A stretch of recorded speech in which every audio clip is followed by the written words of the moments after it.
말씀이니라 하셨다 하라. 아멘. 오늘도 예배 자리에 오신 모든 분들에게 하나님 주시는 은혜가 있기를 원합니다. 에스겔 36장 1절에서 15절 말씀을 가지고 은혜를 나누겠습니다. 지난 시간에는 세일산 곧 에돔에 대한 심판을 살펴보았습니다.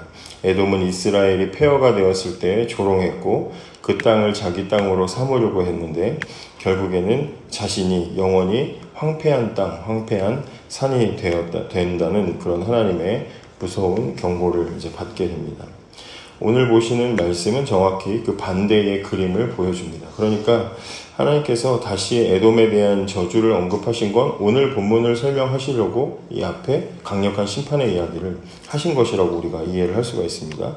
그래서 완전히 반대의 이 그림을 보여줘서 에돔의 산들은 황폐했지만 이스라엘 산들은 이렇게 회복된다. 이제 이 이야기를 해나가는 것입니다.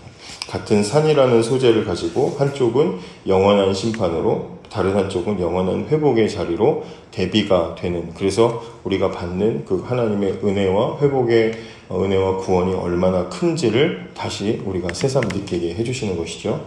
근데 하나님께서 이번에는 사람이 아니라 산에게 직접 말씀을 하십니다. 1절에 인자야 너는 이스라엘 산들에게 예언하여 이르기를 이스라엘 산들아 여호와의 말씀을 들으라.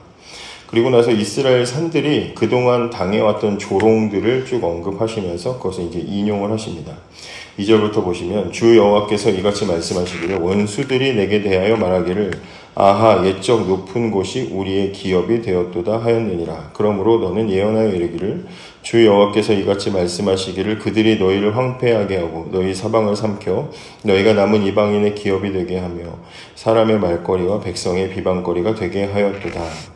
그러니까 이스라엘의 산과 골짜기는 그동안 오랫동안 사람들에게 말거리고 비방거리가 되도록 그렇게 전락되어 있었던 상황이었습니다. 하나님의 산이라고 불렸던 것이 어느새 이제 조롱의 대상이 된 거죠. 늘 저렇게 문제가 많은 나라고 이런 소리들을 들었다는 것입니다.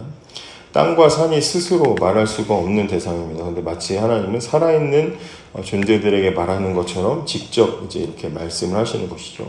하나님이 왜 산들에 대해서 이 이야기를 하시는가? 몇 가지 이유가 있는데, 이 산 또 땅 이런 걸 가지고 의인화해서 이제 이렇게 말씀하시는 이유는 하나님께서 회복해 주시는데 그 회복이 구체적으로는 산이나 땅이나 이제 여기서 어떻게 나타나는지를 소개하기 위해서 산들을 직접 이제 언급을 하시는 것이고, 땅도 거룩하고 그 거룩함을 회복하는 것은 이제 그것이 훼손된 것은 하나님에 대한 모욕이기 때문에 하나님은 땅을 반드시 회복시키시고 산을 회복시키셔야 하나님의 명예가 다시 회복이 되는 것이고요.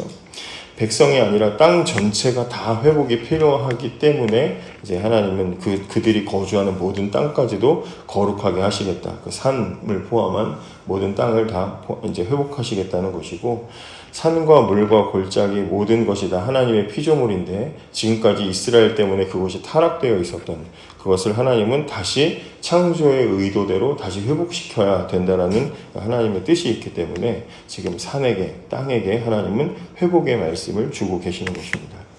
자, 이런 이 외부의 조롱에 대해서 하나님이 3절에 강하게 반응을 하십니다. 이제 5절에 강하게 반응을 하시죠.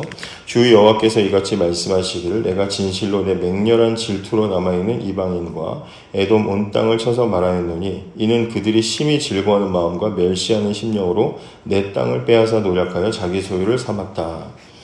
눈에 띄는 표현이 뭡니까? 내 땅이라고 말하는 겁니다. 내 땅. 단순히 이 이스라엘 땅, 이스라엘 산은 이스라엘 백성들의 소유가 아니라 하나님이 이건 내 거다, 내 땅이다 말씀하시는 거죠. 그러니까 이스라엘의 땅을 짓밟고 조롱하고 이스라엘의 산을 조롱하고 차지하는 것은 이스라엘 백성들을 모독하는 게 아니라 하나님을 모독하는 것이 되는 것입니다. 그래서 하나님은 그것에 대해서 굉장히 강력하게 지금 이제 처벌을 하시는 것이죠. 그러니까 이스라엘이 포로로 잡혀갔을 때 그 황폐하고 사람들이 없을 때 그 땅을 차지하는 것은 그냥 힘없는 나라의 빈 땅을 차지하는 것처럼 그렇게 생각하고 들어왔겠지만 실제로는 하나님이 여전히 붙잡고 계시는 하나님의 소유 안으로 지금 들어와서 침범한 것이기 때문에 하나님은 가만히 두지 않는 것입니다.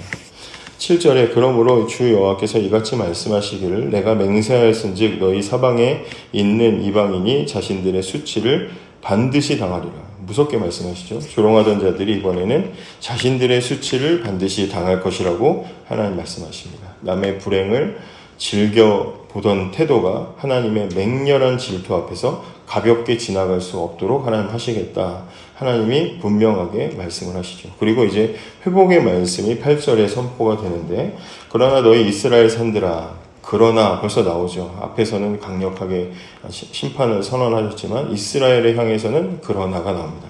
너희 이스라엘 산들아 너희는 가지를 내고 내 백성 이스라엘을 위하여 열매를 맺으리니 그들이 올 때가 가까이 이르렀습니다. 지금 정확하게 이 예언을 하실 때가 언젠지는 잘 모르겠지만 이제 이스라엘 포로가 끝나고 돌아오는 시기쯤이 이제 되는 것이죠. 그렇기 때문에 이제 이스라엘이 올 때가 가까웠고 이제는 가지를 내고 열매를 맺으라. 3절과 4절에서 황폐하고 버려졌던 산들이었는데 정반대의 명령이 이제 주어지는 것입니다.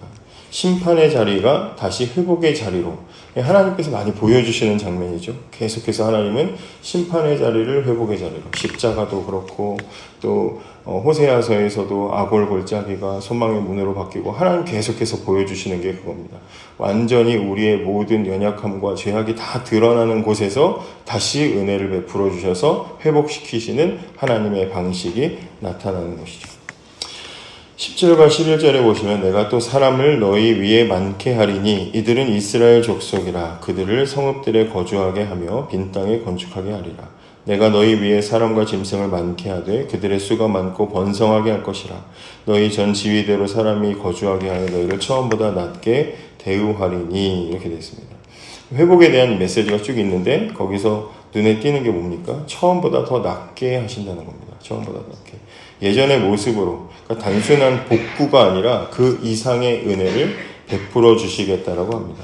감사한 거죠. 망가지기 전으로 되돌려 주시기만 해도 참 감사한데 하나님은 거기서 더 나가서 더 낫게 해주신다는 거죠. 우리 하나님께서는 그렇게 하신다는 것입니다. 하나님의 은혜고 우리를 향한 관심이고 사랑이신 거죠. 관심이 없으면 그냥 해놨던 대로 그냥 되돌리고 끝내시겠지만 하나님은 그렇게 하지 않으시고 그보다 더 채워주시는 분이심을 믿으시기를 바랍니다. 12절부터 보시면 내가 그 사람을 너희 위에 다니게 하리니 그들은 내 백성 이스라엘이라. 그들은 너를 얻고 너는 그 기업이 되어 다시는 그들이 자식들을 잃어버리지 않게 하리라. 13절에도 주 여호와께서 이같이 말씀하셨느니라. 그들이 너희에게 이르기를 너는 사람을 삼키는 자요 내 나라 백성을 제거한 자라 하거니와 내가 다시는 사람을 삼키지 아니하며. 그러니까 지금까지 이스라엘 땅이 한때 한참 저주를 받을 때는 어떤 소리를 들었냐면 자기 백성을 삼키는 저주받은 땅, 이런 소리를 들었다는 겁니다. 저 땅은 아주 저주받은 땅이야. 자기 백성을 망하게 하는 땅이야. 전쟁과 기근과 포로로 부모가 자식을 잃은 원망과 아주 공포의 땅이야. 저주의 땅이야. 이런 소리를 들었는데 하나님이 이제 무슨 약속을 주십니까? 이제 그 땅은 백성을 더 이상 잃어버리는 땅이 아니다. 백성을 품고 지켜주는 땅으로 바뀌게 하겠다라고 이야기를 하고 계시는 것입니다. 15절에 내가 또 너를 여러 나라의 수치를 듣지 아니하게 하며 만민의 비방을 다시 받지 않게 하며 내 나라 백성을 다시 넘어뜨리지 아니하게 하리라. 주 여호와의 말씀이니라. 이렇게 약속으로, 하나님의 약속으로 회복의 메시지가 시작이 됩니다. 그럼 본문에서 놀라운 것이 무엇입니까? 회복의 대상이 사람에서 끝나는 것이 아니라 땅과 산까지 그 모든 영역을 하나님께서는 회복시키신다는 것입니다. 반대로 생각하면 뭐겠습니까? 사람이 죄를 지으면 그 죄 때문에 모든 그 영역이 다 고통을 받는다는 거죠. 그리고 사람이 회복되면 그 사람의 회복뿐만 아니라 그 모든 영역이 함께 회복된다는 것입니다. 그래서 하나님의 구원이라는 것은 저와 여러분의 영혼에게만 주어지는 것이 아니라 우리가 살아가는 삶의 모든 자리 가운데 하나님의 그 구원이 나타난다라는 것을 우리가 보게 됩니다. 우리의 삶에도 오늘 본문처럼 실패의 자리, 오랫동안 실패한 자리, 이스라엘의 그 황폐해진 땅처럼 70년 동안 내버려졌으면 한참 황폐해진 땅이겠죠. 그만큼 아주 실패의 흔적, 떠올리기도 싫은 그런 자리들이 저와 여러분에게도 있을 수 있겠죠. 우리가 다 서로 이야기할 수 없지만 어떤 습관이라든지 오랫동안 우리 안에서 계속 우리 마음 어느 한 구석에 남아있는 실패의 영역들이 있을 겁니다. 우리는 이미 그건 끝났다고 생각했을 수도 있어요.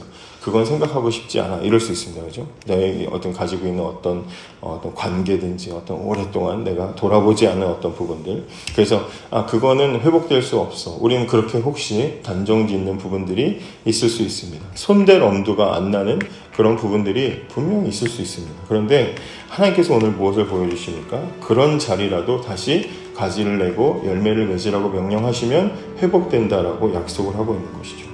황폐한 산을 다시 열매 맺게, 또 그래서 안전하게 자기 백성을 지키는 땅으로 회복시키시는 하나님께서 저와 여러분의 삶의 영역 중에 황폐해 있는, 또 우리가 외면하고 있었던, 무너져 있었던 그런 자리들에게도 하나님이 하시면 회복시키실 수 있다라는 것입니다. 그렇기 때문에 오늘도 다시 열매 맺게 하실 그 하나님의 은혜와 능력을 기대하면서 소망을 가지고 살아가는 저와 여러분이 되기를 원합니다. 기도하겠습니다.